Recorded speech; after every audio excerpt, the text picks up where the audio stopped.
para kay GL! Kasi tinalo ni Emzai, C9, Pistol, naging martiryang Bano, reverse kong burza, tatlong Christian yung bumitay sa'yo.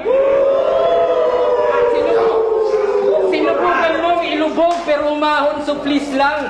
John Michael, baka dyan na Baptist, walang nalunod na Christian. At ano? Tinira yung uprising. Okay lang.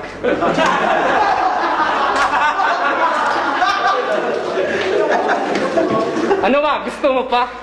Binigyan mo ako ng pulbo, kaya ngayon, pulbos ka na!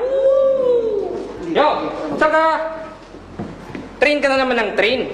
Sinabi ko na, ang daming aspects to improve on. Ganun ba yung trend dito sa Manila? Ang hirap mag-move on? Wala nang comeback speech. Chris Ace, I'm just here to burn you. Rekta na sa torture, isa buhay, quarantine, dapat sumunod